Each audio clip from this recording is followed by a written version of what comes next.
Hello everyone, welcome to Cynthia Brainty. आप सभी का plant breeding and genetics MCQ series के थर्ड पार्ट में स्वागत है। जैसे कि आपने पोस्ट देख ली होगी कि हम ICAR-SRF in vegetable science and net vegetable science की लाइव क्लासेस स्टार्ट कर रहे हैं। तो जो हमारा फर्स्ट बैच है उसमें सबसे पहले हम ICAR-SRF वेजिटेबल साइंस और नेट वेजिटेबल साइंस डिस्कस करेंगे। धीरे धीरे हम जो दूसरे टॉपिक्स हैं या दूसरे सब्जेक्ट्स हैं, agronomy, plant breeding and genetics है, फ्लोरिकल्चर है, पोमोलॉजी है, उनको भी हम लाइव क्लासेस स्टार्ट करेंगे। तो इसमें जो भी स्टूडेंट्स हैं वो इसमें कोर्स लेना चाहते हैं, जो पेड कोर्स रहेगा हमारा, जिसमें कि हम डेली 1 से 2 घंटे की लाइव क्लास चलेगी और इसमें जो भी इम्पोर्टेंट टॉपिक्स हैं उनको डिस्कस किया जाएगा यूनिट वाइज, जो भी सिलेबस है उसके अकॉर्डिंग, और साथ में जो प्रीवियस ईयर के नेट के एग्जाम के क्वेश्चंस हैं प्लस जो ICAR-SRF के एग्जाम के क्वेश्चन हैं उनको भी डिस्कस किया जाएगा और उन क्वेश्चंस को भी डिस्कस किया जाएगा जिनके पूछे जाने की बहुत ज़्यादा पॉसिबिलिटी है, राइट। तो एक तरह से मैं 100% कह सकता हूँ कि एटलीस्ट वेजिटेबल साइंस में एक भी क्वेश्चन इससे बाहर नहीं आएगा। एटलीस्ट 90%, 80 to 90% तो श्योर है कि इसमें से आपका पूरा कवर हो जाएगा और आपको बहुत हेल्प भी मिलेगी और आपको यूजफुल लगेगा कोर्स। तो जैसे हमारे पास 10 से 15 स्टूडेंट्स का बैच हो जाएगा तो हम लाइव क्लासेस स्टार्ट करेंगे। तो जो भी स्टूडेंट्स इंटरेस्टेड हैं तो वो अपने फ्रेंड्स को भी प्लीज़ जरूर बोलें अगर आप इंटरेस्टेड हैं तो जितना जल्दी हमारा हो सकता है तो हम विद इन 2-3 डेज हम स्टार्ट कर सकते हैं। तो इसके साथ साथ जो हमारे वीडियोस हैं, एग्रीकल्चर करंट अफेयर के एपिसोड्स हैं, या प्लांट ब्रीडिंग एमसीक्यू सीरीज है, horticulture general agriculture MCQ series है, राइट, या दूसरे जो एग्रीकल्चर एक्सटेंशन की एमसीक्यू सीरीज है, हॉर्टिकल्चर एमसीक्यू सीरीज है, वेजिटेबल साइंस एमसीक्यू सीरीज है, वो तो यूट्यूब पे आपको फ्रीली अवेलेबल रहेगी। वो जितनी भी इंफॉर्मेशन हम यूट्यूब पे डाल रहे हैं, राइट। सो आज की डिस्कशन हम स्टार्ट करते हैं। तो आज का हमारा फर्स्ट क्वेश्चन है, spliceosomes are not found in the cells of, जो आपके स्प्लाइसोम होते हैं, they are not found in the cells of, किस ऑर्गेनिजम्स के सेल्स में ये नहीं पाए जाते हैं, राइट। तो अगर हम स्प्लाइसोम्स की बात करें तो एक तरह से एक लार्ज मॉलिक्यूल कम्प्लेक्स है, राइट, जो कि मेनली पाए जाते हैं यूकैरियोटिक सेल्स में। तो अब इसमें देख सकते हैं यूकैरियोटिक सेल्स कौन से हैं, प्लांट्स, एनिमल, फंगी, ये तीनों यूकैरियोटिक की कैटेगरी में आते हैं। और बैक्टीरिया की अगर हम बात करें तो ये प्रोकैरियोटिक की कैटेगरी में आता है। तो यहाँ पे हमारा राइट आंसर हो जाएगा आपका डी, बैक्टीरिया। जो स्प्लाइसोम होते हैं वो बैक्टीरिया में नहीं पाए जाते हैं क्योंकि बैक्टीरिया जो एक प्रोकैरियोटिक ऑर्गेनिज्म है। और जो स्प्लाइसोम होते हैं लार्ज मॉलिक्यूलर कम्प्लेक्स है, एक्चुअली इनका जो इंट्रॉन स्प्लाइसिंग में बहुत ज्यादा रोल होता है, right. Next question is, what is an additional use of the gel electrophoresis. जो जेल इलेक्ट्रोफोरेसिस की टेक्निक है उसका क्या यूज है, ई कोलाई को ट्रांसफॉर्म करना जीन एक्सप्रेशन में, या to separate the proteins in a DNA mixture या डीएनए लाइगेशन में। तो जो जेल इलेक्ट्रोफोरेसिस की टेक्निक है इसका जो मेन रोल आता है आपका to separate proteins in a mixture, protein को सेपरेट करने में। एक तरह से हम कह सकते हैं कि जो जेल इलेक्ट्रोफोरेसिस की जो टेक्निक है एक लेबोरेटरी टेक्निक्स है जिससे कि हम सेपरेट कर सकते हैं डीएनए, आरएनए या प्रोटीन्स को उसके मिक्सचर में से, राइट, जो कि जिनकी पर्टिकुलर किसी मॉलिक्यूलर लेंथ या किसी पर्टिकुलर लेंथ के या बेस पेयर के जो होते हैं, प्रोटीन्स हो गए या अमीनो एसिड सीक्वेंस हो गई, तो एक पर्टिकुलर लेंथ के हम बोल सकते हैं, जो पर्टिकुलर मॉलिक्यूलर साइज के जो होंगे उनको हम सेपरेट कर सकते हैं। Next is the experimental proof for semi conservative replication of DNA was first shown in A. जो एक्सपेरिमेंटल प्रूफ था सबसे पहले कि जो सेमी कंजर्वेटिव नेचर है डीएनए रेप्लिकेशन की, तो ये किस में शो किया गया था सबसे पहले, प्लांट में, फंगी में, वायरस में या बैक्टीरियम में। तो इसका राइट आंसर है आपका डी, बैक्टीरियम में, राइट। तो जो सेमी कंजर्वेटिव डीएनए रेप्लिकेशन है, ये जो नेचर है ये सबसे पहले बैक्टीरिया में शो की गई थी। और कौन सा बैक्टीरिया था, ई कोलाई, ये भी आप ध्यान रखिएगा, ई कोलाई बैक्टीरिया था, राइट। और ये किसके द्वारा किया गया था, तो इसमें जो 2 साइंटिस्ट इन्वॉल्व थे, एक तो थे मैथ्यू मेसेल्सन और दूसरे थे स्टेहल, फ्रैंकलिन स्टेहल। तो 1958 में इन्होंने ये एक्सपेरिमेंट किया था ई कोलाई में, right. Next is the univocal proof that DNA is the genetic material came from the experiments of, unequivocal proof, sorry univocal नहीं, अनइक्विवोकल प्रूफ कि डीएनए जो है that is a genetic material है। तो ये किसके experiments में प्रूफ हुआ था, Hershey and Chase, Griffith, Johnson, Watson and Crick. अब वाटसन एंड क्रिक की बात करें तो इन्होंने double helical structure of DNA दिया था, राइट, 1953 में, जिसके लिए इनको 1962 में नोबेल प्राइज में मिला। बट ये जो अनइक्विवोकल प्रूफ ऑफ डीएनए है, दैट की जो डीएनए होता है दैट इज जेनेटिक मटेरियल है, तो हमें पता चला था from the experiments of Hershey and Chase. तो यहाँ पे राइट आंसर हो जाएगा आपका A, Hershey and Chase, right. Actually जो हर्शे एंड चेस थे, इन्होंने 1952 में ये एक्सपेरिमेंट किया था। ये जब वायरसेस पे काम कर रहे थे। कौन से वायरसेस पे? जो कि बैक्टीरिया को खाते हैं एक्चुअली, जिसको हम बैक्टीरियोफाज कहते हैं। तो उन बैक्टीरियोफाज पे काम कर रहे थे, एक्सपेरिमेंट कर रहे थे। तो 1952 में इन्होंने अनइक्विवोकल प्रूफ ऑफ डीएनए दिया था कि डीएनए जो है एक जेनेटिक मटेरियल है, राइट।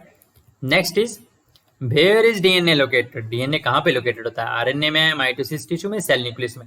तो मेजोरिटी केसेस में जो डीएनए होता है हमारा, वो सेल न्यूक्लियस में लोकेट होता है, राइट, जिसको हम न्यूक्लियर डीएनए कहते हैं, राइट। बट कई बार क्या होता है, कुछ स्मॉल अमाउंट ऑफ डीएनए जो होता है वो माइटोकॉन्ड्रिया में भी होता है, जहां पे इसको हम माइटोकॉन्ड्रियल डीएनए कहते हैं, right. Next question is what is a gene? Gene क्या है? Basic physical and functional unit of heredity, या gene is a made up of sequences of DNA, या gene is sequence of nucleotides in DNA, या all of our. तो ये जो जितनी भी आपकी सेंटेंसेस हैं या डेफिनेशंस हैं, they are true with respect to gene. तो इसका राइट आंसर है आपका ए, ऑल ऑफ अवर। तो जीन जो एक physical and functional unit of heredity है, जो कि हम बोल सकते हैं कि which is made up of sequences of DNA या न्यूक्लियोटाइड सीक्वेंस है in the DNA, that is gene, right. Next is the most common ways that bacteria diversify their DNA are. तो जो बैक्टीरिया होते हैं, कौन सा मोस्ट कॉमन वे है जिसके थ्रू अपना डीएनए को डाइवर्सिफाई करते हैं? ट्रांसफॉर्मेशन, कंजुगेशन, ट्रांसडक्शन, या ऑल ऑफ अवर। तो इसका राइट आंसर है आपका डी, ऑल ऑफ अवर। इन तीनों तरीकों से बैक्टीरिया जो है वो अपने डीएनए को डाइवर्सिफाई करता है, राइट। तो हम कह सकते हैं कि जो 3 मोस्ट कॉमन वेज हैं जिसके द्वारा बैक्टीरिया जो है अपने डीएनए को डाइवर्सिफाई करते हैं, they are transformation, conjugation and transduction, right. अब इसमें देख सकते हैं कि सभी बैक्टीरियल सेल जो होते हैं, they are not capable of engaging in all these 3 processes, right.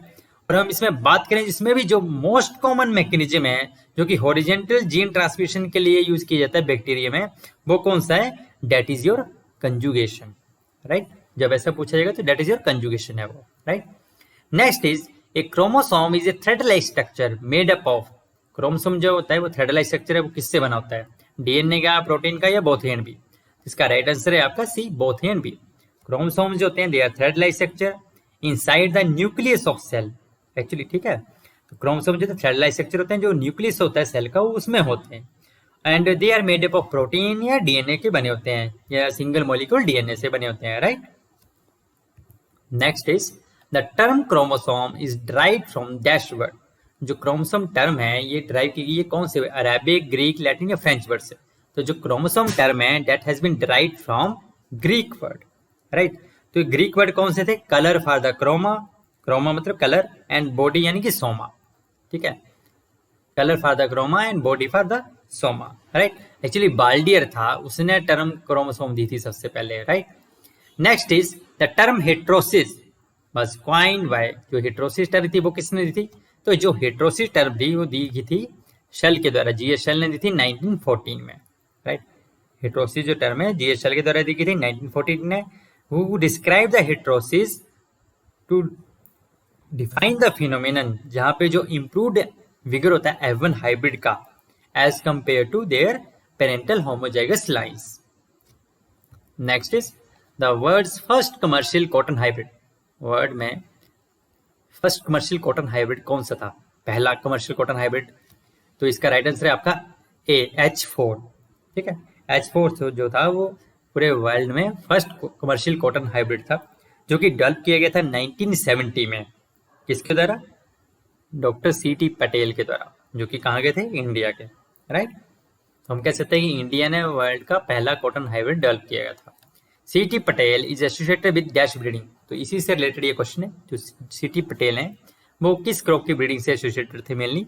इसका राइट आंसर है आपका भी, कॉटन में, right. Next is the first CGMS based cotton hybrid was released for the commercial cultivation. अब cotton में जो साइटोप्लाज्मिक मेरिस्टेम CGM स्केल होया, उसके बेस पे जो फर्स्ट कमर्शियल हाइब्रिड था फॉर द कमर्शियल कल्टीवेशन के लिए, वो कौन सा था? तो जो CGMS based first commercial hybrid है कॉटन में, that is your PKB H/3, right. तो ये जो PKB H/3 है, ठीक है, ये first CGMS based cotton hybrid है जो कि कमर्शियल कल्टीवेशन के लिए रिलीज किया गया in the Vidarbha region of Maharashtra में, ठीक है, अंडर द नेम PKB-H/3, जो कि डेवलप किया गया था at the cotton research station of Punjab Rao Deshmukh कृषि विद्यापीठ PDKB अकोला के द्वारा डेवलप किया गया था 1993 में, right. Next is the world's first pigeon pea hybrid. अब पिजन पी की बात करें तो इसका जो फर्स्ट हाइब्रिड है वर्ल्ड में तो date is your ICPH8, right. और ये जो हाइब्रिड है ये डेवलप किया गया था इक्रीसेट और ICR के द्वारा इन 1991 में, okay. Next is SSD is the modification of, जो सिंगल सीड डिसेंट मेथड है ये किस मेथड की मॉडिफिकेशन है, तो जो SSD है that is the modification of bulk method, right. जो सिंगल सीड में डिसेंट मेथड है अगर हम इसकी बात करें तो सबसे पहले प्रपोज किया गया था गोल्डन के द्वारा 1939 में, उसके बाद इसको मॉडिफाई किया गया ब्रीम के द्वारा 1966 में, ठीक है। CA ब्रीम ने इसको मॉडिफाई किया था 1966 में and this is the modification of bulk method. Magic population means, जो मैजिक पॉपुलेशन होती हैं मैपिंग के लिए यूज की जाती हैं तो उसका फुल फॉर्म क्या है। मैजिक मतलब multi parent advance generation intercross, multi parent advance genetic intercross, multi parent accelerated generation intercross. तो इसका राइट आंसर है आपका A, multi parent advance generation intercross, ठीक है। तो जो मैजिक पॉपुलेशन है that is multi parent advance generation intercross, ठीक है। और ये जो पॉपुलेशन है मेनली हम कह सकते हैं कि हाई रेजोल्यूशन जेनेटिक मैपिंग के लिए फॉर द क्वांटिटेटिव ट्रेड्स की, तो उसके लिए यूज की जाती है mainly, right. Next is the BT cytoplasm of rice has been primarily identified in dash variety. जो बीटी साइटोप्लाज्म है राइस में तो वो मेनली किस वैरायटी में आइडेंटिफाई किया गया, जैपोनिका राइस की वैरायटी में या इंडिका राइस की वैरायटी में या ग्लैब्रिमा राइस की वैरायटी में या नन ऑफ दिस। इसका राइट आंसर है आपका A, इंडिका राइस की वैरायटी में सबसे पहले आइडेंटिफाई किया बीटी साइटोप्लाज्म जो है, ठीक है। इंडिका राइस की वैरायटी में ओराइजस टाइवा सबस्पीसीज इंडिका, कौन सी वैरायटी में, चीन सूरज बोरो 2, right. Next is the isolation distance for the foundation seed production in tomato. Tomato में फाउंडेशन सीड प्रोडक्शन के लिए आइसोलेशन डिस्टेंस कितना होता है। टोमेटो मेनली बताया आपको प्रीडोमिनेंटली सेल्फ पोलिनेटेड क्रॉप है तो इसमें फाउंडेशन सीड प्रोडक्शन के लिए आइसोलेशन डिस्टेंस जो that is your 50 metre. Certified की बात करें तो 25 मीटर है, right. Next is inbreeding depression is absent in. अब आपको पता है जो कैरेट, कॉलीफ्लावर और कैबेज ये तीनों क्रॉस पोलिनेटेड क्रॉप्स हैं, इन तीनों में इनब्रीडिंग डिप्रेशन पाया जाता है तो यहाँ पे इसका राइट आंसर हो जाएगा आपका D, नन। मतलब इन तीनों में होता है, जो आपकी सेल्फ पोलिनेटेड क्रॉप्स होती हैं उसमें नहीं होता है। Next is the bread wheat genome is, जो ब्रेड व्हीट जीनोम क्या है, AABBDD, AABB, AADD, BBDD। तो जो ब्रेड व्हीट जो है आपको पता है एलो हेक्साप्लॉइड इन नेचर, तो इसका जीनोम जो है AABBDD, राइट। जो आपका टिटिकम एस्टिकम होता है। जब हम जो दूसरा डुरम व्हीट होता है, right, that is your triticum turgidum subspecies durum, वो उसका होता है AABB जीनोम होता है। बट जो कल्टिवेटेड व्हीट है हमारा bread wheat triticum aestivum that is your AABBDD, right. अगर this is all about today. अगर आपको इसकी एक्सप्लेनेशन चाहिए तो इसका PDF फाइल जो है इस MCQ सीरीज का हम टेलीग्राम चैनल पे आप देख सकते हैं। And this is all about today. अगर आपको वीडियो अच्छा लगा हो तो प्लीज शेयर करें, सब्सक्राइब करें एंड लाइक करें। Stay tuned with Sincere Brainery. Jai Hind, thank you.